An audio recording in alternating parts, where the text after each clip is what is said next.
ومن سيئات أعمالنا من يهد الله فهو المهتد ومن يضلل فلن تجد له وليا مرشدا أشهد أن لا إله إلا الله وحده لا شريك له وأشهد أن محمدا عبده ورسوله اللهم صل وسلم على سيدنا حبيبنا المصطفى محمد صلى الله عليه وسلم وبعد. Terima kasih kepada Puan Ann, Puan Rosniati Mansur, geng-geng GNI. Tidak lupa juga kepada ibu-ibu, ayah-ayah, tuan-tuan dan puan-puan, pangeran-pangeran, hajah-hajah, panggiran-panggiran, hajah-hajah, bonda-bonda, semua sekali, makcik-makcik, kakak-kakak, abang-abang yang dikasihi sekalian. Alhamdulillah. Syukur banyak-banyak kepada Allah SWT di atas ruang dan peluang yang Allah berikan pada kita pada malam ini. Kita dapat bertemu dalam solat kuliah Isyak.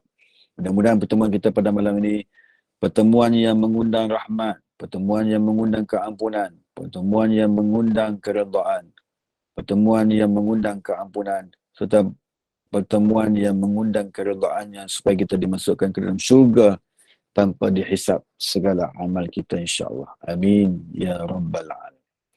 Ibu-ibu, ayah-ayah, tuan-tuan dan puan-puan yang dikasihi sekalian, insya-Allah pada malam ini kita sambung pengajian kitab kita pada muka surat yang ke Sekejap. Buka surat Ustaz 284 bab 49. Bab baru. Bismillahirrahmanirrahim. Bab yang ke-49, bab Maja'a. Dua je. Bab maja'a fi hayai Rasulullah sallallahu alaihi wasallam. Bab yang menceritakan tentang sifat pemalu. Pemalu apa? Pemalunya Rasulullah sallallahu alaihi wasallam. Bismillahirrahmanirrahim. Yuhaddisu an Abi Sa'idin al-Khudri.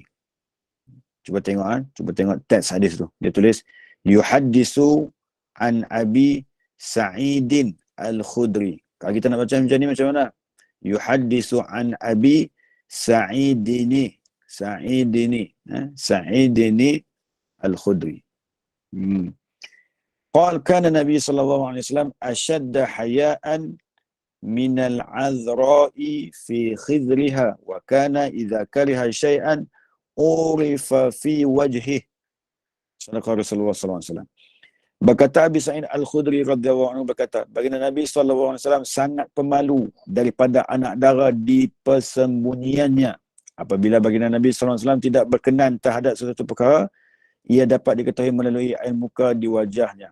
Jadi maknanya malunya Rasulullah sallallahu alaihi wasallam itu lebih malu daripada anak dara. Masya-Allah. Anak dara yang dalam keadaan apa? Persembunyiannya. Jadi maknanya anak dara yang duduk dalam bilik ya. Malu dia tu lebih malu daripada anak dara yang berada dalam bilik. Cuba tengok anak dara. Bila orang datang nak meminang, dia duduk ke depan, dia bawa air. Lenggang-lenggok, tali kecapi, lenggang-lenggok, tali kecapi. Dia datang kan. Dia datang lenggang-lenggoknya, dia datang bawa air. Bila bawa air, tengok-tengok ada satu rombongan nak datang meminang. Dia malu lari masuk dalam bilik. Senyap. Muka merah, telinga merah. Sebab apa? Malu sangat. Malu apa? Malu-malu sangat kan. Tapi yang tu cerita zaman dulu. Zaman sekarang tak ada macam tu. Zaman sekarang datang rombongan nak minang. Tanya, kami nak minang. Nak tak? Nak. Oh, terus terang cakap nak. Memang tak malu. Jadi maknanya hilang malu dia tu. Jadi maknanya Nabi SAW lebih malu daripada anak dara yang di dalam persembunyiannya. Tetapi kalau benda yang Nabi tak suka, apa jadi? Air mukanya dapat diketahui melalui wajahnya. Benda yang Nabi tak suka, nampak di riak wajahnya, keadaan dia yang tak bersetuju di atas perbuatan sahabat Nabi. Jadi maknanya, wajahnya boleh nampak malu, wajahnya boleh nampak apa yang tidak digemarinya pada riak wajahnya. Itu. Kemudian hadis yang seterusnya, hadis yang ke-360. Bismillahirrahmanirrahim. An maula li Aisyah. Qalat Aisyah, ma nadartu ila farji Rasulullah sallallahu alaihi wasallam au qalat ma ra'aitu farja Rasulullah sallallahu alaihi wasallam qattu. Apa maksud? Daripada Musa bin Abdullah bin Yazid Al-Khasmi, daripada maula Sayyidatina Aisyah radhiyallahu anha berkata, Sayyidatina Aisyah berkata, aku tidak pernah memandang kemaluan baginda Nabi sallallahu alaihi wasallam. Tak pernah tengok kemaluan Nabi sallallahu alaihi wasallam. Atau beliau berkata, aku sama sekali tidak pernah melihat kemaluan baginda Nabi sallallahu alaihi wasallam. Tak pernah tengok kemaluan Nabi sallallahu alaihi wasallam. Masya-Allah. Maknanya dia begitu teliti di dalam menyembunyikan kemaluannya. Dia tidak mendedahkan kemaluannya sampai begitu sekali. Isteri dia pun tak pernah tengok. Masya-Allah. Kan? Itu hebatnya Rasulullah SAW. Allahu Akbar. Kan? Kita lah tak tahu apa cerita kita. Kan? Okey, tajuk yang seterusnya, tajuk yang bab yang ke-50, bab maja fi hijamati Rasulullah sallallahu alaihi wasallam. Bab yang menceritakan tentang Rasulullah sallallahu alaihi wasallam berbekam. Berbekam ini sunnah Nabi sallallahu alaihi wasallam. Bekam ni dia ada hari-hari dia, bukan ikut dan kita je nak pergi bekam. Hijamah tu maksudnya bekam. Hijamah. Kalau hujam lain. Kalau jahib lain. Hijamah itu bermaksud bekam. Kalau dalam kitab dia tulis pada dalam kitab Jawi, hendaknya kamu baraba kaf mim. Apa sebut? Baraba kaf mim. Berbekam. Tetapi ada orang baca hendaklah kamu birabbikum. Mana boleh? Dia mesti berbekam sebab bahasa Jawi kan. Okey, itu cerita Jawi lah ya. Jadi maknanya malam ni kita sambung bab yang ke-50 menceritakan tentang Rasulullah SAW berbekam. Sayyidina Anas bin Malik radhiyallahu anhu ditanya tentang pekerjaan sebagai tukang bekam. Beliau menjawab, baginda Nabi SAW berbekam. Baginda Nabi SAW dibekam oleh Abu Taibah. Ini orang yang pakar bekam di zaman Nabi SAW. Siapa dia nama? Abu Taibah. Baginda Nabi SAW memerintahkan untuk memberikannya 2 syok. Syok ni apa? Satu syok kira-kira 2.751 kilo. Maka 2 syok sekitar 5.5 kilo. Makanan yang disebutkan di sini adalah tamar. Bila dia berbekam, bila Abu Taibah ni bekam Nabi SAW, Nabi bagi 2 syok pada dia. 2 syok Nabi bagi Maknanya apa? 5.5 kilo tandan kurma diberikan kepada dia. Maknanya Nabi bayar upah. Nabi bayar sagu hati. Nabi bagi sagu hati. Maknanya, apabila orang buat kita sesuatu, orang menggunakan khidmat orang untuk membuat satu pekerjaan untuk kita, maka perlulah bayar. Bayarlah. Kan? Nabi bayar banyak mana? 5.5 kilo tandan kurma. Beratnya begitu. Nabi bagi kat siapa? Nabi bagi kat Abu Taibah. Begitu. Kemudian, maka bercakap dengan tuannya kepada Abu Taibah, kemudiannya meletakkan kharajnya. Apa maksud kharajnya? Merupakan satu bayaran yang perlu diserahkan oleh seorang hamba kepada tuannya selesai dari kerja. Meletakkan kharajnya bermaksud menggugurkan dari membayar sesuatu bayaran. Dalam peristiwa ini, Abu Taibah perlu membayar 3 syok kepada tuannya. Setelah berbekam bagi Nabi SAW, maka bagi Nabi SAW memberikannya 2 syok sebagai upah. Kemudian baki 1 syok lagi yang harus dibayar kepada tuannya dan dapat digugurkan setelah baginda Nabi SAW berbincang dengan tuannya. Ini majikan. Majikan kepada Abu Taibah tersebut perlu dibayar oleh Abu Taibah kepada tuannya. Bayar apa? Bayar 2 syok. Sepatutnya 3. Tetapi Nabi berbincang. Nabi apa? Nak kata apa? Nabi kautim. Nabi kautim dengan majikannya. Alah, satu ni halal je lah. Aku dah bayar, dia dah banyak 2 syok tu, jadilah cukup lah. Tak payah lebih-lebih. Kau ni tak apa-apalah. Macam tu kan. Jadi, dia pun halal lah. Dia kata kira Rasulullah 2 syok cukup. Dia dapat 5.5 kilo. Begitu keadaannya. Atau perawi ragu, sesungguhnya perubatan yang paling sesuai untuk kalian adalah dengan berbekam. Nak berubat, paling terbaik, paling mujarab, berbekam. Berbekam ni dia boleh menghilangkan kolesterol. Dia boleh menghilangkan asid di dalam badan. Dia boleh menghilangkan sihir dalam badan. Dia boleh menghilangkan apa yang menjadi penyebab kita lemah. Bahkan menghilangkan darah kotor, bahkan menghilangkan stres, bahkan menghilangkan lengah-lengah badan, bahkan menghilangkan segala urat-urat, bukan menghilangkan segala saluran-saluran di dalam darah kita, agar darah yang lalu itu adalah darah yang bersih, darah yang terbaik, darah yang tidak ada darah yang kotor dalam jasad kita. Itu bekam tu. Bekam ni bila tarikhnya Ustaz? Orang tanya kita. Dia ada tarikh dia ya. Dia ada 17, 18, 21. 17, 18, 21. Itu tarikh-tarikh dia. Tarikh berbekam. Jangan kita sembarangan, somborono saja kita.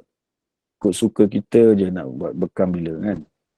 Ikut suka kita tak ikut kata Nabi SAW. Bimbang kalau berbekam ni, kalau kita salah tarikh contoh kan. Salah tarikh kita buat ikut suka kita. Jadi kita takut jadi benda yang tak baik. Berbekam iaitu 17, 19, 21. 17, 19, 21. 3 hari tu bukan 17, 18. 17, 19, 21. Itu tarikh-tarikh yang mujarab ataupun tarikh-tarikh yang terbaik kalau nak berbekam. Tolong ingat, 17, 19, 21 di dalam bulan Islam. Itu bekam 17, 19, 21. Adapun hari-hari lain boleh tak? Boleh, tetapi tak mencapai maksud yang terbaik. Kalau buat 17, 19, 21 bermaksud akan mencapai result yang terbaik dari sudut kesihatan kita daripada hari-hari yang biasa. Macam tu. Sebab apa ya? Sebab sunnah Nabi. Sebab apa? Sebab Rasulullah yang menyebut. Sebabnya itu. Kalau Rasulullah tak sebut, maka kita boleh buat anytime, any day, anywhere. Bila-bila pun boleh buat. Okay? Sebab sunnah Nabi. Okay. Dan hari-hari itu juga, kalau kita baca dalam kitab Bahrul Madhi, dalam kitab hadis, hari-hari itu juga, 17, 19, 21 tu, maka apabila berbekamnya kita pada hari tersebut, kita akan berasa segar itu lain macam. Segar dan segar dan kelapangan jasad kita tu, tenaga dia tu tenaga yang maksimum. Tu hebat tu, tenaga yang hebat. Sebab 17, 19, 21 tu.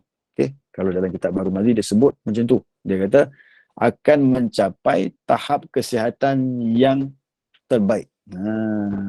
Boleh. Orang kencing manis pun boleh berbekam. Masa pagi ke petang ke malam Ustaz? Masa bila pun tak apa. Tetapi mesti tempoh dalam 17, 19, 21. Waktu bila? Kalau nak dikira hari dalam Islam, selepas maghrib itu hari baru. Sebelum maghrib itu masih lagi hari tersebut. Tetapi bila dah azan maghrib, hari itu adalah hari yang lain. So kalau nak 19, jadi kalau kita nak 17, 19, 21, mesti hari itu bertepatan dengan hari tersebut. Okey.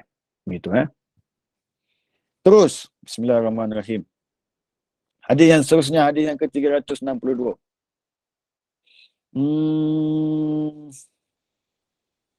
An Ali anna Nabiy sallallahu alaihi wasallam ihtajama wa amarani fa'ataitu al-hajjam ajrah. Kata Sayyidina Ali bin Abi Talib karramallahu wajhah, baginda Nabi SAW berbekam dan memerintahkan kepadaku untuk membayar upah. Kemudian aku memberikan kepada tukang bekam upahnya. Jadi maknanya kena bayar upah ya. Jangan tak bayar upah, nanya orang, kesian orang. Nak sedut darah kita ingat senang. Jadi maknanya itu tarikh-tarikh dia. Ya Allah. Okey, itu tarikh dia. Tarikh apa? Terima kasih. Ada di sini bekam As-Sakinah. Ada juga orang yang ahli bekam dalam ni ya. Masya Allah. Dia tulis apa? 17, 19, 21. Satu kad RM7. Ambil. Satu kad RM7. Bayar ya. Jangan tak bayar. Ataupun buat macam ni. Saya bayar keseluruhan je lah ya. Tak kisah berapa kad pun. Nanti saya bayar semua sekali. Itu pun bagus juga. Okey. Insya-Allah. Ada orang bekam dalam ni. Bekam Masakinah di mana cawangannya?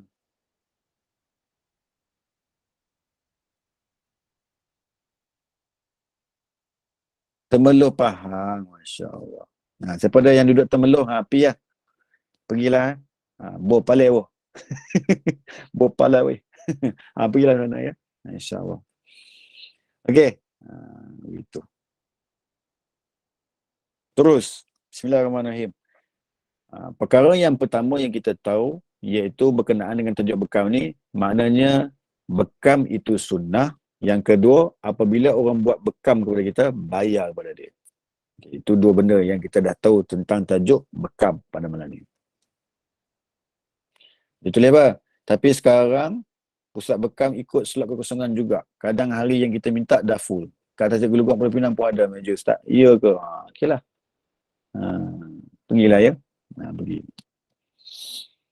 Saya pernah berbekam sekali. Sekarang ni bekam dah canggih dah. Kalau kepala dulu dia kena botak. Dia kena cukur tempat yang dia nak sedut tu. Tetapi sekarang ni dah inject macam tu dia sedut. Ya Allah, power. Tak payah botak bulat kan. Tak payahlah. Sekarang ni canggih lah. Okay. Yang syok ni dia hirih. Pedih tapi best. Tapi sedap kan. Selepas bekam tu rasa ringan badan kan. Kena bekam 3 hari tu ke? Tak. Pilih salah satu daripada 3 hari tu. Pilih salah satu daripada 3 hari tu. Nak 17 ke? Nak 19 ke? Nak 21 ke? Okey? Kemudian hadis seterusnya. Hadis yang ke-363. An Ibn Abbas radhiyallahu anhuma qala inna an-nabiyya sallallahu alaihi wasallam ihtajama fil akhda'ain wa baina katifain wa atal hajjama ajrah walau kana haraman lam yu'tihi. Cuba tengok cara tempat-tempat yang Nabi berbekam. Tempat yang Nabi berbekam kat mana? Kat kepala ke? Kat dahi ke? Kat leher ke? Kat bahu ke? Kat belakang, tengah belakang ke? Kat belikat ke? Kat macam mana? Mari kita tengok. Di sini disebut oleh Ibnu Abbas radhiyallahu anhuma. Kata Ibn Abbas, sesungguhnya baginda Nabi SAW berbekam di 2 urat berhampiran dengan lehernya. Dekat dengan leher. 2 urat dekat dengan leher. 2 urat dekat dengan leher. Belakang-belakang ni. Urat dekat dengan leher. 2 urat tu, Nabi bekam. Kemudian memberikan kepada tukang bekam upahnya. Bagi upah. Sekiranya upah bekam itu haram, tentulah baginda Nabi tidak akan memberikannya. Maknanya apa? Maknanya dibolehkan memberi upah dan dibolehkan mengambil upah daripada hasil kerja berbekam. Hasil kerja bekam itu boleh diambil upah. Ada orang tanya, Ustaz, kalau orang duk berubat rawatan Islam ni, boleh ke ambil upah, Ustaz? Soalan. Teng-teng. Dan jawab apa? Jawabnya, kalau diberi, ambillah. Kalau tak bagi, jangan minta. Macam tu. Okey. Kalau diberi, ambil. Kalau tak bagi, jangan minta. Okey. Jadi maknanya kalau tak ambil, lagi bagus. Lagi cepat mujarab. Kalau ambil, sebagai menunaikan hajat dia yang berhajat memberikan kepada kita, ambil lah. Terimalah. Tapi jangan marah pula, sikit yang bagi. Jangan macam tu. Pernah berlaku di zaman Nabi SAW, seorang sahabat Nabi yang bernama Abu Sa'id Al-Khudri ataupun Abu Hurairah, saya tak ingat. Abu Sa'id Al-Khudri kuat saya kepada Abu Sa'id Al-Khudri. Abu Sa'id Al-Khudri satu hari dia pergi merantau. Bila dia pergi merantau sampai di satu perkampungan, kononnya dia nak singgah di satu kampung ni, lalu dihalau. Halau dah. Dinyahkan daripada kampung tersebut. Orang tak bagi. Lalu dia pun dihalau. Sampai di satu tempat, dia dengan kumpulannya, dengan geng-geng dia, berteduh di satu tempat yang bukan di kawasan kampung tersebut. Satu malam, ada satu rombongan daripada kampung tersebut tercari-cari siapa yang pandai berubat. Ni nak jadi kisah ni. Ni nak jadi cerita, ni nak jadi hukum. Lalu, terjumpa satu rombongan daripada geng Abu Sa'id Al-Khudri. Lalu mereka tanya, daripada kampung tu, geng-geng kampung tu tanya, Di antara kamu semua ni, siapa yang pandai berubat orang? Siapa yang pandai ruqyah orang? Siapa yang pandai berubat orang? Siapa yang pandai perubatan Islam ni? Siapa yang pandai? Abu Sa'id Al-Khudri dia mengaku, saya pandai. Oh, dia mengaku. Terkejut habis kawan dia. Tak pernah tahu pun kata hang ni pandai berubat, tiba-tiba hari ni hang mengaku hang pandai berubat. Dia pun pergi. Dia pergi seorang. Bila dia pergi seorang, ketua kampung tu dalam keadaan sakit. Lalu dia berubat lah. Siapa yang berubat? Abu Sa'id Al-Khudri dia berubat. Dia baca apa? Dia baca Fatihah je. Bismillahirrahmanirrahim. Alhamdulillahirrahmanirrahim sampai waladhdallin amin. Dia tiup ke air lalu dia beri minum.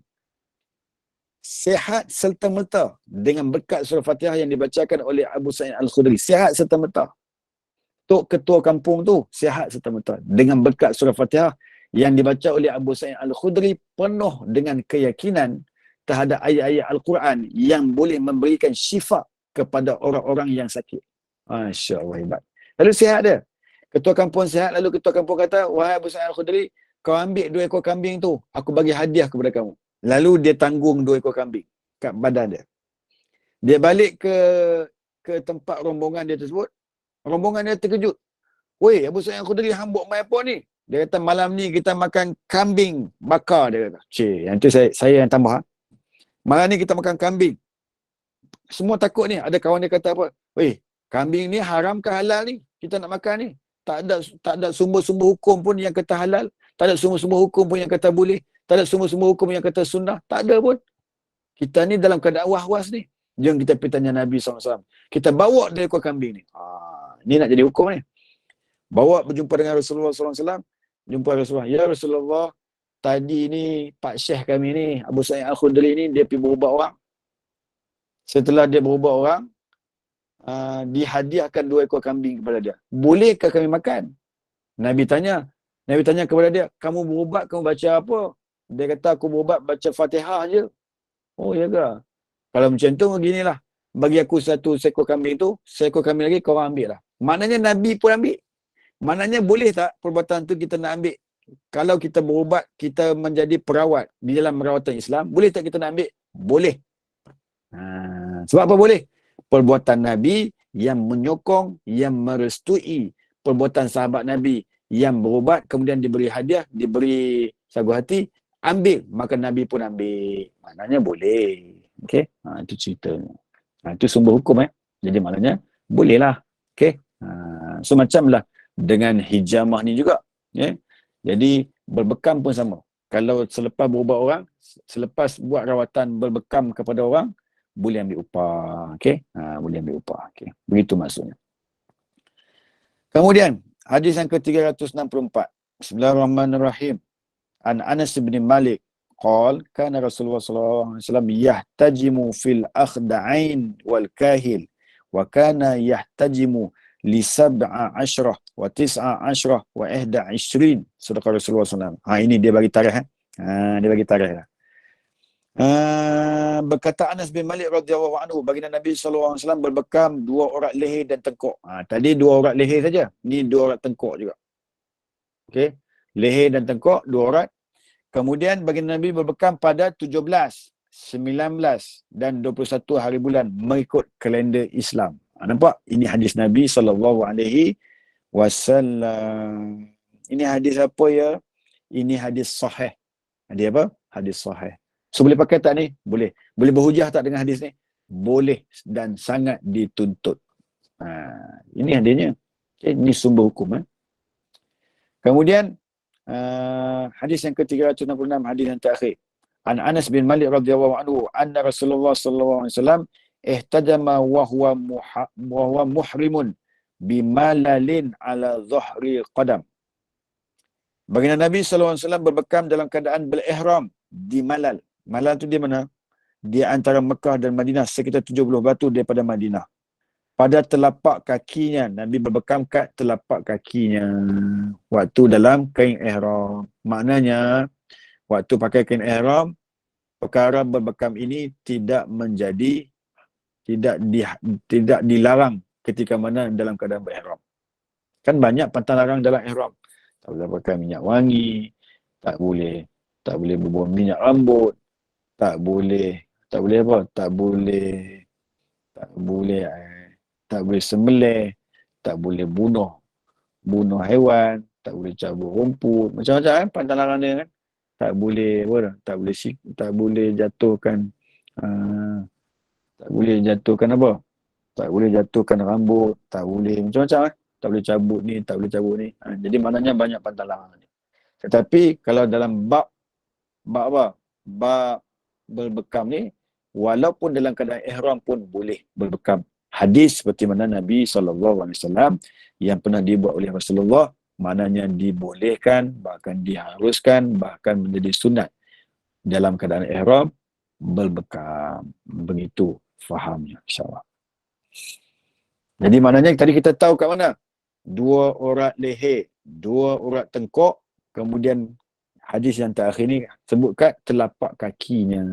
Okey, begitu keadaan. Selesai bab yang ke-50.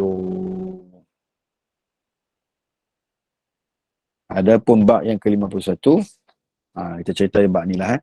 Bab yang ke-51 cerita tentang nama-nama Rasulullah sallallahu alaihi wasallam. Ada tak nama-nama Rasulullah ni kepada anak-anak kita, nama suami kita ataupun nama-nama yang kita tahu? Kita tengok. Bismillahirrahmanirrahim. An Muhammad bin Jubair bin Mut'im an abihi qala Rasulullah sallallahu alaihi wasallam inna li asma'an ana Muhammadun wa ana Ahmad wa ana al-mahi alladhi yamhu Allahu bi al-kufur wa ana hashir yuhsharun nasu ala qadami wa ana al-aqib alladhi laysa ba'dahu nabiyyun. Sedekah Rasulullah sallallahu alaihi wasallam. Cuba tengok. Ini nama-nama Nabi. Daripada ayatnya berkata, baginda Nabi SAW bersabda, sesungguhnya aku mempunyai beberapa nama. Yang pertama, aku ialah Muhammad. Muhammad ini nama yang disebut oleh Allah Subhanahu Wa Taala. Dan aku adalah Ahmad. Ahmad ini adalah nama Rasulullah yang terkenal di Arash di kalangan para malaikat. Ahmad. Alhamdulillah, ayah saya nama Ahmad. Ayah saya nama Ahmad. Jadi ayah saya ada nama Rasulullah. Mudah-mudahan bahagia ayah saya. Okey. Kemudian aku adalah Al-Mahi. Mahi. Iaitu penghapus. Yang denganku Allah hapuskan kekufuran. Jadi maknanya Nabi SAW namanya Al-Mahi. Kita boleh buat nama anak kita. Muhammad Mahi. Jangan Mahi lain. Mahi. Ha pedas. Mahi. Ahmad. Gitu. Muhammad. Macam tu. Ha tu Jadi Al-Mahi pun nama Nabi SAW. Yang ketiga nama apa? Al-Hashir. Iaitu penghimpun. Yang menghimpunkan sekalian manusia di bawah telapak kakiku. Dan aku adalah Al-Aqib. Iaitu yang pengganti. Yang tiada selepasnya Nabi. Jadi maknanya di sini hadis yang pertama ni ada Muhammad, ada Ahmad, ada Mahi, ada Hashir, ada Aqib. Ada 5 nama kat sini tolong tulis dekat ruangan chatting. Siapa yang berkelapangan, sila tulis. Supaya kita himpun, senang kita nak kira nama Nabi berapa banyak ada disebut dalam kitab Syama'il Muhammadiyah. Tolong. Siapa ada yang cerdik, siapa ada yang bijak tu, tolong tulis. Ahmad, Muhammad, kemudian Mahi, kemudian Hashir, kemudian Aqib. 5. InsyaAllah. Bismillah. Kemudian hadis yang seterusnya, hadis yang ke-368. An Hudzaifah qala laqitu Nabi sallallahu alaihi wasallam fi ba'di turqil Madinah. Faqala ana Muhammadun wa ana Ahmadun wa ana nabiyyur rahmah wa nabiyyut taubah wa ana al-muqaffa wa ana hashir wa nabiyyul malahib. Rasulullah sallallahu alaihi wasallam. Cuba tengok kata Hudzaifah berkata, aku berjumpa Nabi sallallahu alaihi wasallam pada sebahagian jalan di Madinah. Di pertengahan jalan Hudzaifah berjumpa dengan Nabi sallallahu alaihi wasallam, hampir-hampir nak sampai di Madinah. Lalu baginda Nabi bersabda, aku adalah Muhammad. Kemudian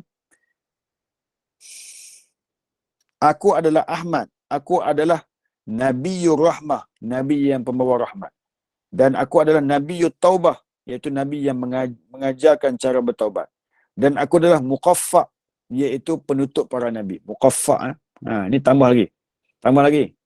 Hadis yang seterusnya, Muhammad, Ahmad, Nabiyyur Rahmah, Nabiyyut Taubah, Al-Muqaffa, 5.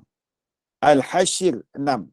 Dan Nabiyyul Malahib, iaitu Nabi yang mengikut berperang. Ada 7 pula kat sini. Ahmad dah ada, Muhammad dah ada, Al-Mahi dah ada. Campur lagi. Al-Muqaffa, Nabiyyur Rahmah, Nabiyyut Taubah dan Malahim. Okey. Cuba campur. Okey. Kemudian.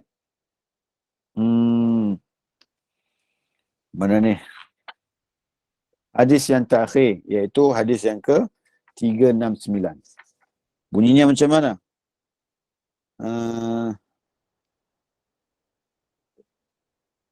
Ani Nabi SAW nahwahu bima'nahu hakaza qala Hammad bin Salamah an Asim an Zirrin an Huzaifah. Jadi dia kata kat sini, Huzaifah kata daripada Nabi SAW, seumpama hadis sebelum ini dengan maknanya. Jadi maknanya hadis ini sama. Sama macam yang lain. Begini yang dikatakan oleh Hammad bin Salamah daripada Asim, daripada Zirri, daripada Huzaifah al-Yamani. Bermaksud tidak sebagaimana riwayat sebelum ini daripada Abu Bakar bin Ayyash, daripada Asim, daripada Abi Wa'il, daripada Huzaifah. Pertemuan dua riwayat ini berkemungkinan banyaknya turuk ataupun jalan periwayat yang lain. Jadi maknanya hadis yang ni sama macam hadis yang sebelumnya. Okey. Jadi itu sajalah yang kita tahu pada malam ni berkenaan dengan cerita-cerita 3 tajuk besar yang kita bacakan pada malam ni. Mudah-mudahan kita amati, mudah-mudahan kita faham akan kemuliaan yang ada pada baginda Nabi sallallahu alaihi wasallam. Masya-Allah. Insya-Allah minggu depan kita masuk tajuk baru, iaitu menceritakan tentang kehidupan Nabi sallallahu alaihi wasallam. Antaranya apa? Antaranya cara Nabi makan, cara Nabi tidur, cara Nabi berpakaian. Itu kita akan cerita kehidupan Nabi SAW pada minggu hadapan, insyaAllah. Okay? Wallahu ta'ala alam. So, tengok nama Nabi, semua ada 7. Muhammad, Ahmad, Rahmah, Taubah, Al-Mukhaffa. Mukhaffa, bukan Mukhaffar. Kemudian ada Hashim. Apa nama? Hashir, bukan Hashim. Hashir. Mahsyar, Hashir. Hashir itu Hashir, ya, Masya Allah. Hashir, Malahim, betul. Malahim, betul. Rahmah tu salah. Dia tulis Nabiyyur Rahmah. Nabiyyut Taubah. Dua tu Nabi, kena letak Nabi depan. Nabiyyur Rahmah dan Nabiyyut Taubah. Al-Muqaffa, insyaAllah. Okay. Jadi kita faham apa yang kita bicarakan pada malam ini. 3 tajuk ni mudah-mudahan kita bersyukur menjadi umat Nabi Muhammad SAW, dan kita bersyukur kita jadi manusia-manusia hamba-hamba Allah yang disampaikan ajaran Rasulullah sampai kepada hari kita pada hari ini, sehingga kita menjadi manusia yang beragama Islam hingga ke hari ini, dan mudah-mudahan hingga ke akhir hayat kita dalam keadaan kita hidup beragama Islam, insya-Allah. Ada soalan? Kalau ada soalan, 3 minit saya buka, insya-Allah.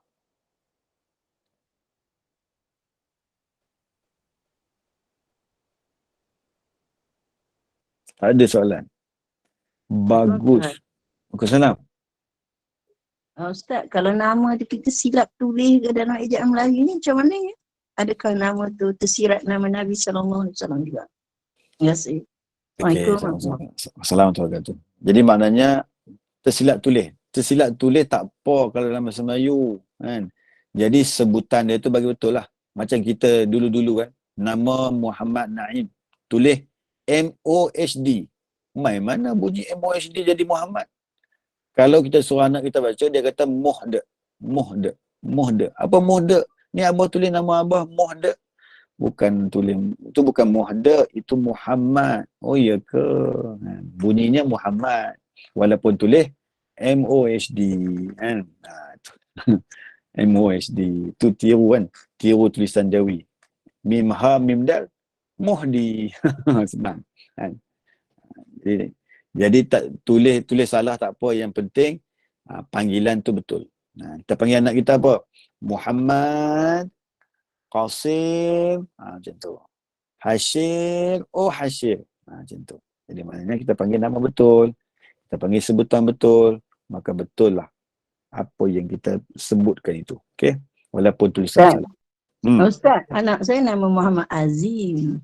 Kita tulis Azim, A-Z-I-M. Tapi kalau yang Jawinya memang tepatlah. Jadi kalau kita panggil Muhammad Azim tu, ada kaitan ke nama tu yang dengan makna yang tersirat. Sebab sebenarnya kalau kita panggil kena Muhammad Azim kan. Tapi kita tak sebut Muhammad Azim. Kita sebut Muhammad Azim aja. Boleh Ustaz? Terima kasih. Okey, dari sudut sebutan mesti mengikut lahjah Arab supaya sampai maksud. Sebab apa? Al-kalamud doa. Kalam-kalam kita itu, percakapan kita itu adalah doa. So kalau kita sebut salah, maka maksudnya pun salah. Macam nama saya. Panggil Ustaz Naim. N-A-I-M. Salah. Nama saya bukan macam tu. Nama saya N-A-I-M. Naim. Kalau panggil Naim, bermaksud seorang yang tidur. Kalau panggil Naim, nikmat dan apa?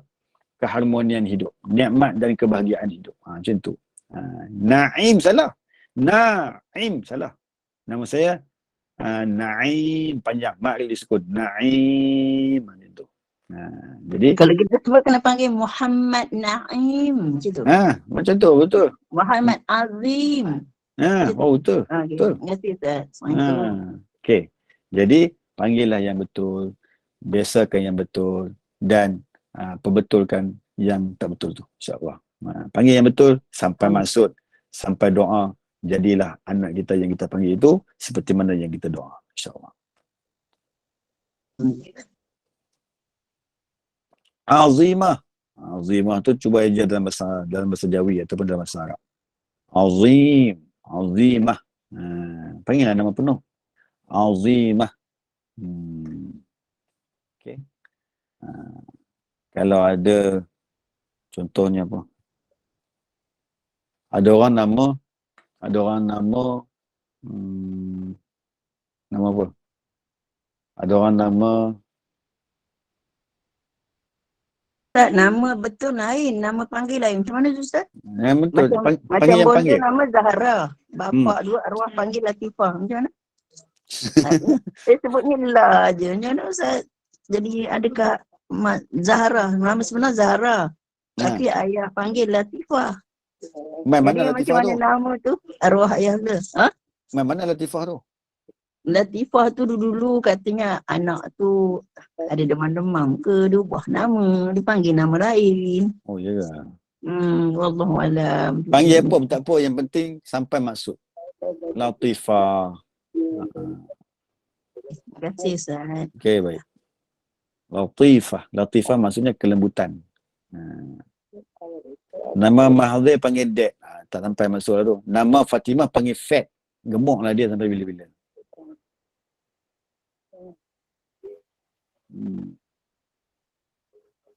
Azimah. Salah tu. Yang tu Azamiyah. Azimah. Azim. Dil tu ada ya. Nama Azam panggil ayam. Tak sampai maksud.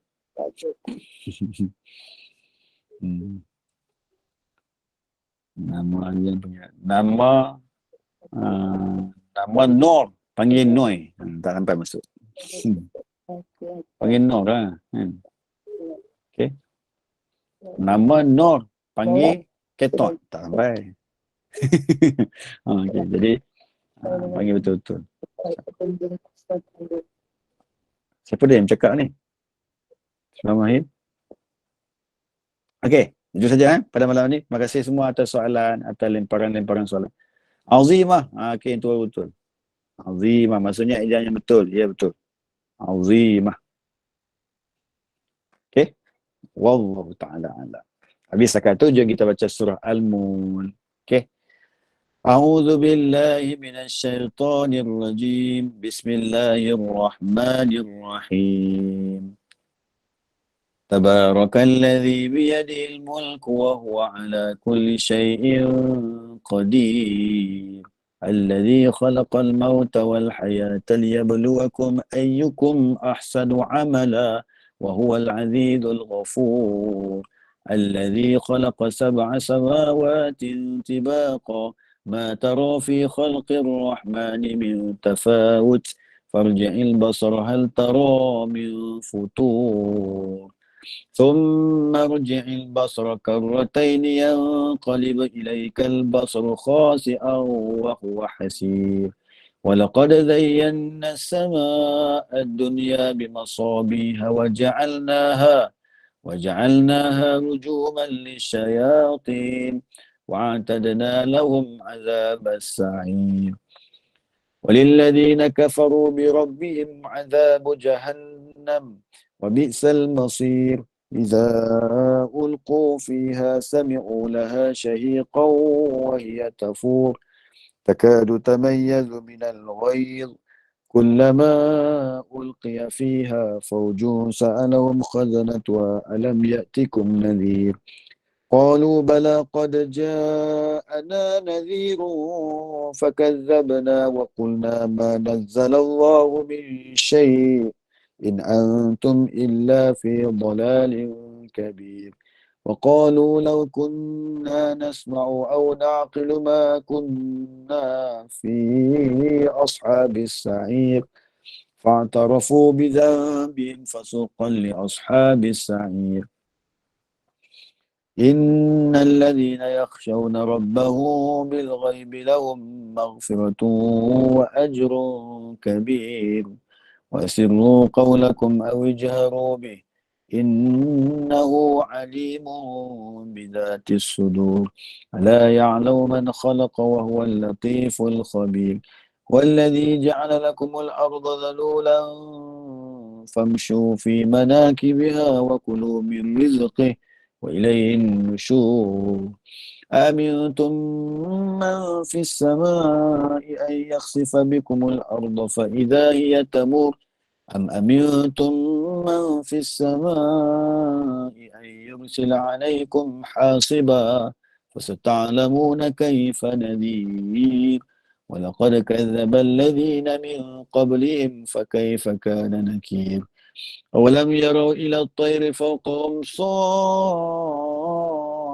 صافات ويقبضن ما يمسكن إلا الرحمن إنه بكل شيء بصير أمن هذا الذي هو جند لكم ينصركم من دون الرحمن إن الكافرون إلا في غرور أمن هذا الذي يرزقكم إن أمسك رزقه بل لجوا في عتو ونفور أفمن يمشي مكبا على وجهه أهدى أمن يمشي سويا على صراط مستقيم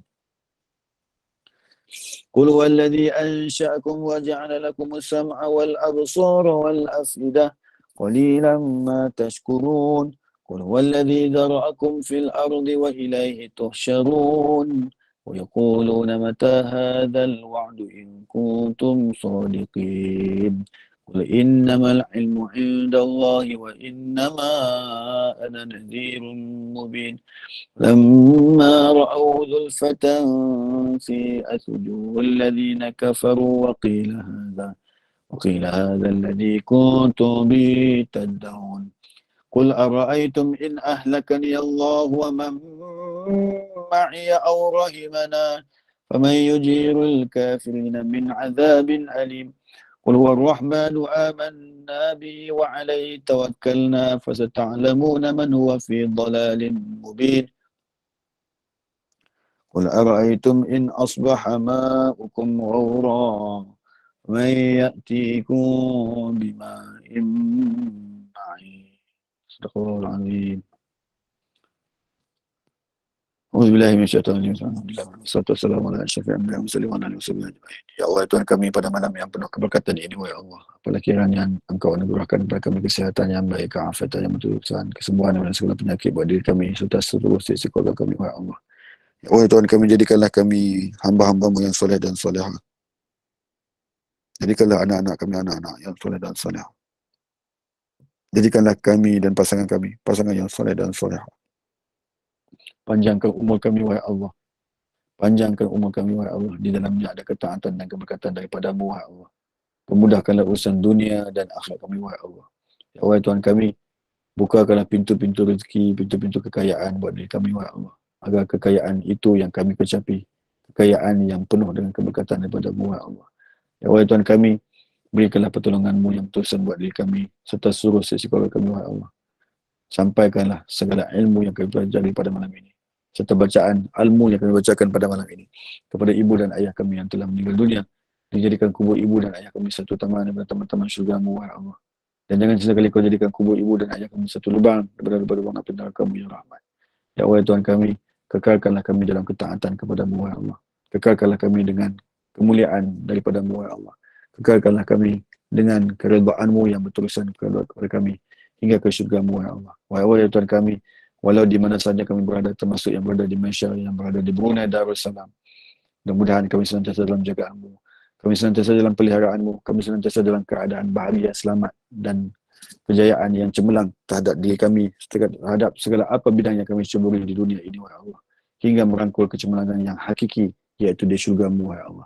Wahai Tuhan kami doakan juga kepada ibu dan ayah kami, mudah-mudahan mereka bahagia berpanjangan di sana, wahai Allah. Ya Allah, Tuhan kami, ampunkanlah segala dosa dan kesalahan kami. Ampunkanlah segala kelalaian kami selama ini, wahai Allah. Rabbana atina fid dunya hasanah wa fil akhirati hasanah wa qina adzabannar. Kami doakan khusus kepada hamba-hamba-Mu yang menjadi penyumbang setia kepada tabung GNI agar dibukakan pintu-pintu rezeki dan kekayaan yang berlipat kali ganda kepada penyumbang-penyumbang itu, wahai Allah. Bahkan dikurniakan kecemerlangan dalam kehidupan mereka bersama dengan anak-anaknya, serta dianugerahkan kesihatan dan keafiatan, serta dipelihara kesihatan dan keafiatan, wahai Allah. Rabbana atina fid dunya hasanah wa fil akhirati hasanah wa qina adzabannar. Sallallahu alaihi wasallam. Alhamdulillah alamin. Doa tidur. Allahumma rabbas samawati sab'i wa ma adallat wa rabbal ardini wa ma aqallat wa rabbash shayatin wa ma adallat kullana jaran min syarka kullihim ajma'in an yafuta alaina ahadun aw yatwa alaina azza wa jalla sanauka wa la ilaha ghairuk. Allahumma gharatin nujum wa hada'atin uyun anta hayyu ya qayyum la ta'khudhuka sinatun wa la nawm ya hayyu ya qayyum ihdi laylana wa anim aynaynana bi rahmatika ya arhamar rahimin. Walhamdulillahi rabbil alamin. Okey, saya tutup majlis kita dengan tasbih kifarah dan suratul subhanakallahumma bihamdik asyhadu an la ilaha illa anta astaghfiruka wa atubu ilaik. Bismillahirrahmanirrahim. Wal 'asri innal insana lafi khusr illa alladziina aamanu wa 'amilus shalihaati wa tawassaw bil haqqi wa tawassaw bis sabr. Saya serahkan kepada Puan N, silakan. Terima kasih Ustaz. Puan N ada hal Ustaz. Terima kasih Ustaz. Terima kasih semua jemaah. InsyaAllah kita akan berjumpa lagi esok dalam kuliah subuh bersama Ustaz Elin Aminin. Seperti biasa, iaitu bacaan Yasin, doa dan tazkirah. Dan kuliah duha seterusnya juga esok. Dan insyaAllah kita akan terus bersama dengan Ustaz Meja Muhammad Naim pada hari Jumaat, insyaAllah Ustaz kan? Okey, insyaAllah. Terima kasih Ustaz. Terima kasih semua jemaah. Assalamualaikum warahmatullahi wabarakatuh. Assalamualaikum. Terima kasih Ustaz. Terima kasih Ustaz.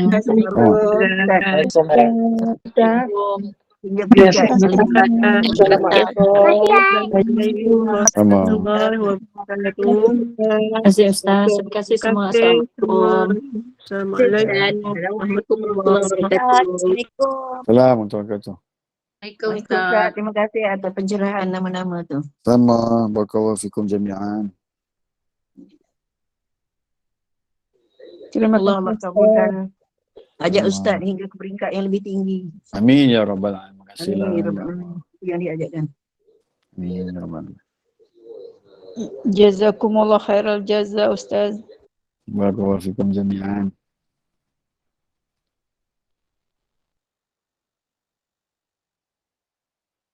Okay, sama-sama Bunda Pangeran Mariam Ismail. Mudah-mudahan barakallahu fiik. Sehat walafiat. Sembuh daripada segala penyakit insya-Allah. Amin.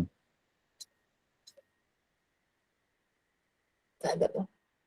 Assalamualaikum Ustaz. Salam. Bila nak bersiaran kat ATM1 Era Islam tu? Sepatutnya minggu lepas. 11 hari bulan tu. Ya ke? Tapi saya terlibat dengan kursus. Saya tak dibenarkan untuk jadi tak untuk ada dah keluar. lah. Ada tapi ganti dengan orang Ya lain. ke? InsyaAllah. Rezeki orang lah, rezeki orang Ya tu ke? lah. Tak apalah ada. Kalau ada rezeki lain kali kan Ustaz kan? InsyaAllah. Kalau ada rezeki tak ke mana. Okay. Maaflah tanya Ustaz. Tanyalah Ruja nak tengok kan? Apa dia? Oh tu dia nak tengok. Assalamualaikum Ustaz. Selamat malam. Sama-sama, baik semua. InsyaAllah. Okay, semuanya Ustaz keluar dulu ya. Terima kasih. Assalamualaikum warahmatullahi wabarakatuh. Terima kasih Ustaz. Assalamualaikum warahmatullahi wabarakatuh. Tiba-tiba ada. Muncul dia Ustaz. Jomlah Ada-ada. ikut ke terbang. Ustaz. Ustaz, terbang. Di mana? Langkawi je Mana pun. terbang? Langkawi. Jadi Nak pergi Langkawi je pun. Boleh balik Boleh. minyak gamat. Tak banyak gamat. My cik mai, mari ke negeri Kedah. Kan? My Boleh. bagilah mai, jamu nasi kawah. Lagu baru. Okay, masih semua Ustaz keluar dulu ya. Ngantuk. Terima kasih Ustaz. Assalamualaikum warahmatullahi wabarakatuh. Tak baca doa tidur dah tu nak ngantuk tu. Itulah. Okay. Tengok dia telur.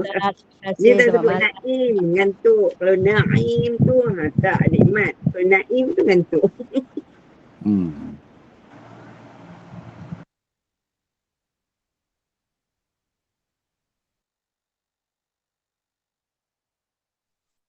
Kak Im pergi dengan siapa Kak Im? Pergi dengan ni. Ha? Ani Ulu Dengan Langat. Ani? Yang Berdua ngaji je tadi ke? tu. Ramai keluarga dia kat Entompang. Dia Ani pergi dengan kita? keluarga dia. Ani kita ke? Tak, Ani Langat. Oh, kawan Ani Kak yang Im. ngaji tadi tu. Kan Kak Im cakap dengan kau Oh. itu. Dia dah siap ambil tiket semua. Lepas tu aku ikut je lah. Dah siap dah. Tiket-tiket semua dah siap. Tinggal bawa badan je. Beg pun tak kemas lagi. Besok Hari kau ni pergi? kucing beranak pula kau rasa. Mati dia aku. Ya Allah. Hai. Berapa ekor? Dia pecah apa tu dalam rumah. Kau rasa mah berterapuk penuh rumah dengan darah. Aduh, Ya Allah. gelap. Ya Dah asyik baik Allah. nak belajar dengan Ustazah Afzan. Dia pun buang semua darah tu. Lepas tu cicip lah air, bagi air mengalir. Lepas tu lap. Allah, banyak sungai. Berapa betul ekor je. anak dia?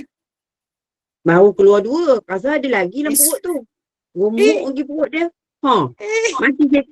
Mati seko tu kepala dia macam tak ada otak. Macam mana Macam dekat Is- nampak otak. Pecah. Tahu macam mana? Ish. Takut tengok. Dia buat jugalah. Dah penuh rumah. Ish. Satu hal lah pula. Tuhan lah pula. Tu kat yang kurung dalam sangka. Tadi bawa Kesian dia kan. yang hidup tu baru seekor tu. Dia lagi dalam perut tu. Aduh, hai. Hai. Tak apa. Buat Rezeki, macam mana? rezeki. Rezeki kucing. Kalau Syed baru-baru macam tu, Syed geli Kak In. Alah, Kak yang pakai glove tadi. Kak yang pegang jugalah. Macam mana nak buat? Aku seorang kat rumah. Terpaksa lah buat Kalau juga. saya, Syed jerit kat anak saya lah. Tak ada orang. Kita pun jerit abang tu angkat kucing. Angkat kucing masuk dalam sangkar. Lepas tu buntut dia dah keluar darah. Macam rintik. Tak takut. Takut lah pula. Masya Allah. Yelah. Aduh. Abang langkah masuk dalam dapat sangka tu. pahala. Abang kata berat. Iyalah Kak Mat dapat pahala tapi dengan darah macam penuh ke dapur sampai ke depan. Dia berjalan tau. Agak anak beranak nak keluar tak boleh pintu tutup. Lepas tu macam mana dia berjalan tu, lah mak dia dia ke tu? depan ke belakang. Mak dia tu okey lah. Ya Allah. Hai. Okey. Ada lagi tu tapi tengok malam ni upaya ekor je keluar pagi esok lah tengok kot. Dah sempat tengok dah ni. Kalau Kak Mah pandai berbidang kucing. Tahu tadi panggil Kak Mak. Panggil Kak Mak. Kucing Kak Mah kan Kak Mah yang bidan. Biasalah dengan kucing tu okey je, tak ada Kalau tak keluar habis macam tu macam mana Kak Mah? Kak Mah gunting. Kak Mah? Kalau dia keluar tak habis macam tu nak buat macam mana? Anak Kalau ada dia lagi keluar tak habis, anak dia tu ada lagi kat dalam, macam mana?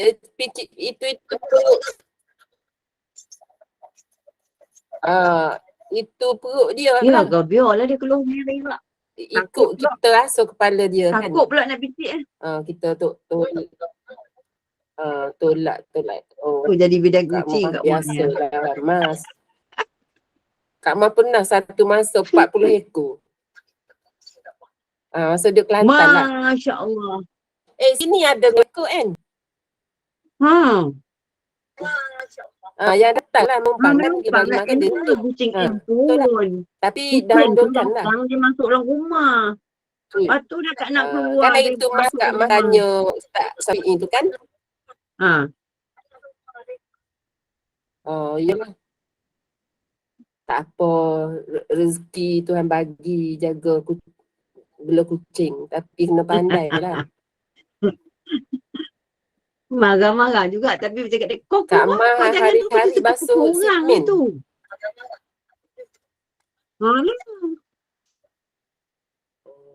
Tapi entah Ustaz bagi mandulkan ke Yang tak Kak? kucing yang datang lah juga. Kak Mah? Yang Kak Mah dulu yang tanya Ustaz Syafi'i tu kan dah mandul lah. Dia kata berdosa tapi minta ampun lah dengan Allah. Ikutkan kita tak boleh kan? Kita. Macam tu Tak je boleh lah. mandulkan kan? Dosa dia kata sebab kita ubah dia. Dia kata kita ubah itu dia lah maknanya apa panggil fizikal dia tu. Tapi makcik Ustaz Syafi'i Johan kan Mas bagi nombor kan. Dia kata makcik minta ampun dah jangan nawai itu makcik mandulkan tu kenapa? Bagi tahu dia tak apa, mudah-mudahan Allah ampunkan, tapi yang akan datang tak payah mandulkan lah dia kata. Dia kata macam tu. Adalah 2 ekor ni Kak Mah. Tina 1, jantan 1. Sepasang lah. Tapi dah mandulkan lah. Bising kan Cina-Cina tak suka. Anti kucing tapi ada yang bela kucing Mas. Orang Cina dekat sini. Ada yang seorang Cina tu 4 ekor bela kucing. Ada juga Ada.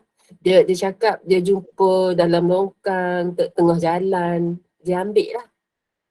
Tapi dia mandulkan seekor-seekor 8 kilo Mas. Berat dia. besar. Dia cakap dia kesian. Tua pada Kak Mah dekat 80 umur. Yang bela kucing tu. Baiklah dengan Kak Saya Mah. 2 ekor. Cina KL Mas. Tak pandai mana cakap Melayu. Dia angguk-angguk macam tu lah. Kita tak pandai speaking, dia tak pandai Melayu. Susah nak cakap. Jadi kalau dia tak faham, dia panggil anak dia. Anak dia pandai. Anak dia turun lah. Sebelah rumah Kak anak Mah dia ke? tu pandai. Dia lepas 4 rumah dia, lepas tu yang kelima baru rumah Kak Mah. Oh. Nantilah kalau jadi asyik kerabu ni. Nak tanya pasal asyik kerabu tu, Dayang tu sampai hari berapa hari bulan? Sampai 24 kot. Kau dia sampai awal lagi. Tapi nak pergi 24. tapi nak pergi Tapi- Johor dulu lah kan? Ha. Mm-mm. Tadi Dia dia tanya sampai kat 3 jadi- bulan 9 kan, Kak En? Jadi Ah, kita lambat. buat Lambat. selepas Tapi tak balik tahulah Johor sebabnya lah kan? Kak Muda pun nak balik. Lepas daripada Johor lah Kak Mah. Oh, ya ke? Yalah, maknanya pergi Johor dulu lah kan? Balik tu lah baru kita buat. Ya. Okey lah. Ya. Jadinya Mas, kalau buat tu hantar rumah Kak Arus kan? Okey lah. Jadi nanti InsyaAllah. urusan balik Johor tu berapa bulan? Nanti kita ni. Hasanah datang juga ke? Tak. Mas? Tak. Sanad datang juga ke? Yang datangnya Dayang dengan Dayang Muda? dia memang anak dia kat sini Kak Ma. Dia nak tengok anak dia sekali. Yalah dengar. Lepas tu Kak Muda nak balik tu tapi lah tak tahu tu. berapa bulan. Bulan 9 rasanya. Apa Kak Muda? Muda dia asal Selangor ke? Kak Muda? Entah. Kak Muda orang mana? Ya. Selangor Kak En. Ya. Oh Dia yalah Selangor. dekat Tanjung Karang tu ke?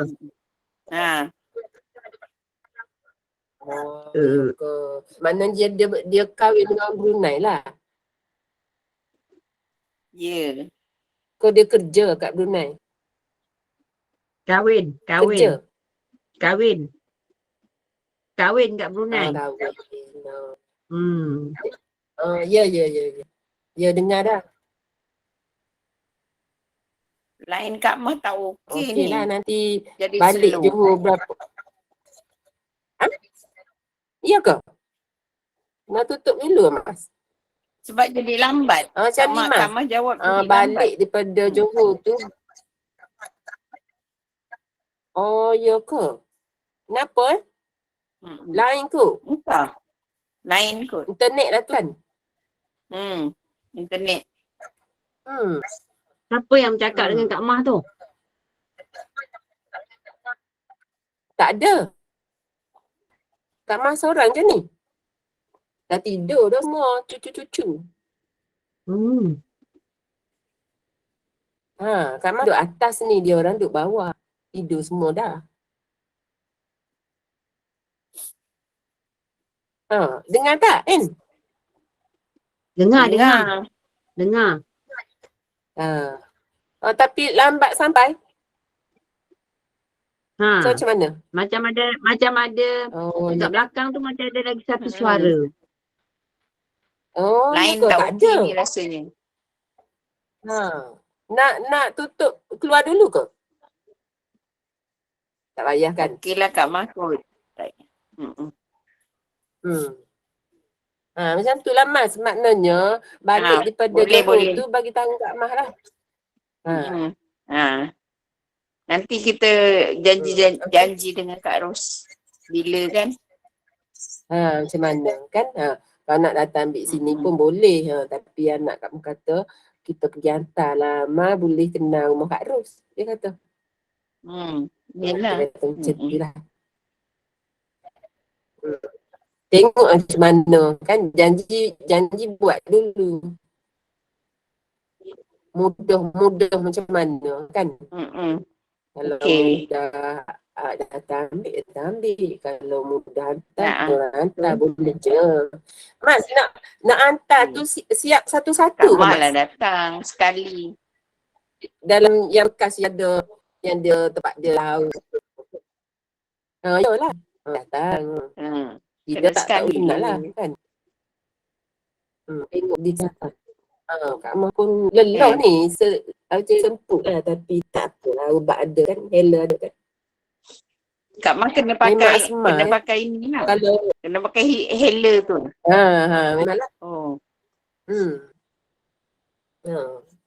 Itulah. Yang satu lagi makan semua ayam kan? Makan. InsyaAllah. Sebab nak buat ayam bakar kan? Oh, sedap. Makan kan? Oh, Kak Noh lah. Kak Noh tak Tolak balik kan? batu dengan kayu. Kak Noh ada lagi tak? Balik rasanya. Cuma tak Balik tahu dah tu. lagi bila. Lah. Anak dia dah balik. InsyaAllah balik. Belum balik lagi. Oh, belum balik lagi. InsyaAllah lah tu. Okey lah. Apalah, buat dulu kat dia orang ada rezeki saya nanti. Kita buat lain. Moga-moga. Ceh. Lepas tu kalau Kak Noh balik ni kita buat pula lah. Buat Boleh nasi aja dagang Kak Noh pula. balik kita buat pula. Ataupun kita pergi Tukang makan. masak ada. Chef Ataupun ada kita chef. pergi makan kat mana-mana. Okey tak? Pergi Kelah. Boleh. Boleh je. Asyik dagang pun boleh lah. Tak. Saya ni Kak Noh pandai tidak. Tapi buat tu boleh. Macam tu je lah. Tak pandai. Bukan tukang masak pun. Tapi boleh lah. Macam tu lah. Boleh lah. Masak lah buat tu macam tu lah. Boleh lah, Tak boleh. pandai semua. Masakan tante ke pandai semua. Alhamdulillah. Ada rezeki nanti boleh makan. InsyaAllah. Doa-doa saya diberi kesihatan yang baik Kak Noh. Mas N. InsyaAllah semuanya kita sihat. InsyaAllah.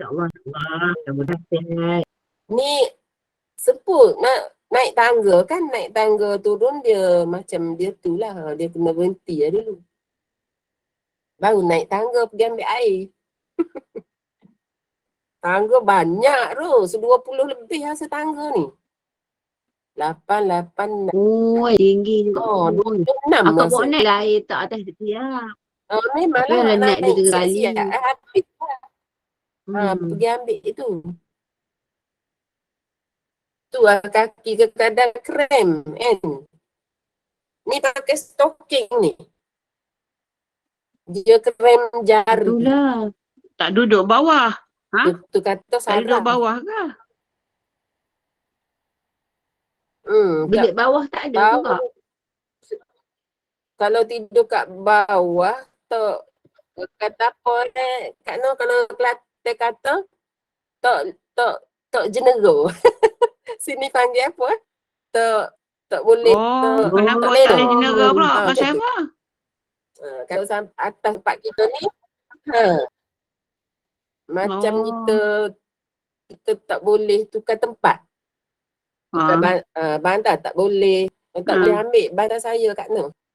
Bawa bantal busuk lah daripada Kelantan ke itu? Cucu main-main aku naik. Bukanlah. Tapi bantal kita lah. Bantal kita. Oh, kalau pergi tu. tidur Kalau rumah tukar orang hantar ke tu lah, jalan-jalan kata tidur tu rumah tukar. orang tak boleh Bawa. Oh ya ke? Oh, Bawa ada bawa bantal. bantal busuk lah juga ni. Bawa bantal busuk ni Mas. Selimut bawa. Lepas tu saya tak pergi mana-mana. Susah. Kalau dia orang pergi cuti 2-3 hari, saya duduk seorang sini Kak Noh. Tak ikut. Oh. Kalau bermalam tu kita Rugi tak lah, nanti sama. kita tak dapat tidur. Rugi saya tidur ke tak boleh tidur ke, Sekat- kalau ada orang nak sekat berjalan buat berumurnya mana kat ikut je. Dulu je sekarang. Warga emas ni jadi macam tu. Kan ada warga emas kan. Orang Terengganu. Oh. Adik-beradik kita besan. Kelantan Terengganu. Bandar Kuala Terengganu. Kalau anak Kak Ma balik, kan? kalau anak Kak Ma balik rumah kalau mertua dia,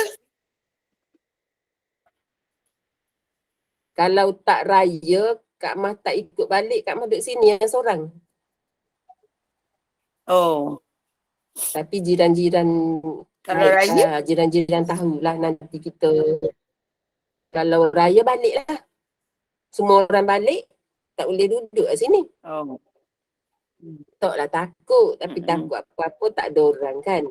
Tapi jiran-jiran Mas alhamdulillah lah, baik-baik semua Cina pun. Ada satu orang Cina ni, dia muda lagi lah. Dia berkahwin 8 tahun, dia tak dapat anak. Kak Mak balik dia yang datang sirap pokok, datang bagi makan kucing. Cina Ipoh. Dia baik. Dia kata tak apalah makcik balik je lah. Saya bagi makan kucing makcik. Masa Kak Mak balik raya puasa gitu. Dia siram pokok, dia datang tengok lah rumah tu. Boleh diharap lah walaupun Cina. Baik sangat dia. Si dia cikgu. Orang Johor, isteri dia orang Bahak Mas. Oh. Tapi dia kahwin 8 tahun, dia tak dapat anak. Kata Kak Mak tanya dia, tak nak anak ke? Dia kata nak, tapi dah Tuhan tak bagi rezeki lagi, dia kata. Dia cakap macam tu. Pandai. Pandai dia. Dia tunjuk atas. Isteri dia tunjuk atas. Dia kata Tuhan kat sana tak nak bagi rezeki lagi makcik. Kita sabar je lah dulu, dia kata. Kata siang lah pula. Dia sukalah budak-budak. Dia tengok cucu Kak Mah dia panggil lah, dia suka tengok. Cucu Kak Mah kan 3, kalau pergi rumah dia bawa semua 3. Kak Ma jom keluar dulu. Okey. Okey Mas. Saya keluar dulu Okey. Buat ada orang lain. Assalamualaikum semua. Selamat malam. Masing-masing nak keluar kot. Mak Azai Jom Baken. kita keluar jom. Okey, Jumpa jumpa lagi insyaAllah pagi Jumpa lagi esok. esok pagi. Ustaz Elin. Kisah-kisah Al-Quran. InsyaAllah. Okey, insyaAllah. Okey, jom. Assalamualaikum Kak Noh. warahmatullahi wabarakatuh. Jumpa Terima lagi. kasih Kak Noh, tolong ingatkan. Okey. Okey, Bye. okey. Nanti tendang ni Kak Noh. Tak boleh. Kak Ros kata jangan tertendang. Nanti kesian pula kata. Nak nak off kata line. Nak tutup line. Nak off line. Okey, jom saya nak off dah nak. Okey, Assalamualaikum semua. Waalaikumsalam.